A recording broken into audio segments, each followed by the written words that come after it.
India England ഏകദിന പരമ്പരയിലെ ആദ്യ മത്സരം നാളെ നാഗ്പൂരിൽ നടക്കും. ഉച്ചയ്ക്ക് 2 മണി മുതൽ സ്റ്റാർ സ്പോർട്സ് നെറ്റ്വർക്കിലും ഹോട്ട്സ്റ്റാറിലും തത്സമയം കാണാൻ സാധിക്കും. 19-ന് ആരംഭിക്കുന്ന ചാമ്പ്യൻസ് ട്രോഫിക്ക് മുമ്പ് ഇന്ത്യക്കും ഇംഗ്ലണ്ടിനും മുന്നൊരുക്കത്തിനുള്ള അവസരമാണ് ഏകദിന പരമ്പര. T20 പരമ്പര കളിച്ച ടീമിൽ കാര്യമായ മാറ്റങ്ങളൊന്നുമില്ലാതെയാണ് ഇംഗ്ലണ്ട് ഇറങ്ങുന്നത്.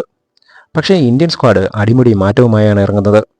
ക്യാപ്റ്റനായി രോഹിത് ശർമ്മ ടീമിൽ തിരിച്ചെത്തുമ്പോൾ വിരാട് കോഹ്ലി, ശ്രേയസ് അയ്യർ, KL രാഹുൽ, ശുഭ്മാൻ ഗിൽ എന്നിവരടങ്ങിയതാണ് ഇന്ത്യയുടെ ബാറ്റിംഗ് നിര. ഇംഗ്ലണ്ട് ബാറ്റിംഗ് നിരയിൽ ജോ റൂട്ട് തിരിച്ചെത്തുന്നതാണ് പ്രധാന മാറ്റമായി പറയാൻ കഴിയുന്നത്. T20 പരമ്പരയിൽ തിളങ്ങിയ വരുൺ ചക്രവർത്തിയെ ഇന്ത്യ ഏകദിന പരമ്പരയ്ക്കുള്ള ടീമിൽ ഉൾപ്പെടുത്തിയിട്ടുണ്ട്. അതേസമയം ഓസ്ട്രേലിയക്കെതിരായ ടെസ്റ്റ് പരമ്പരയ്ക്കിടെ പരിക്കേറ്റ പേസർ ജസ്പ്രീത് ബുംറ പരമ്പരയിൽ കളിക്കാത്തത് ഇന്ത്യക്ക് വലിയ തിരിച്ചടിയാണ്. ഷമിയുടെ ഫിറ്റ്നസും ഏകദിന പരമ്പരയിൽ പരീക്ഷിക്കപ്പെടും.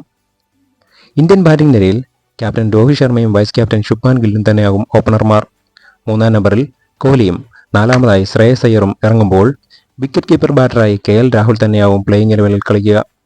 ഫിനിഷറായി ഹർദിക് പാണ്ഡ്യയും സ്പിൻ ഓൾറൗണ്ടറായി അക്സർ പട്ടേലും ടീമിലെത്തുമ്പോൾ സ്പെഷ്യലിസ്റ്റ് സ്പിന്നറായി വരുൺ ചക്രവർത്തിയും കുൽദീപ് യാദവും കളിക്കും. പേസർമാരായി അർഷദീപ് സിംഗും മുഹമ്മദ് ഷമിയുമാകും പ്ലേയിങ് ഇലവനിൽ കളിക്കുക. ഷമിയുടെ ഫിറ്റ്നസിൽ ആശങ്കയുണ്ടെങ്കിൽ മാത്രം ഹർഷിത് റാണ പ്ലേയിങ് ഇലവനിൽ കളിക്കുമെന്നാണ് കരുതുന്നത്.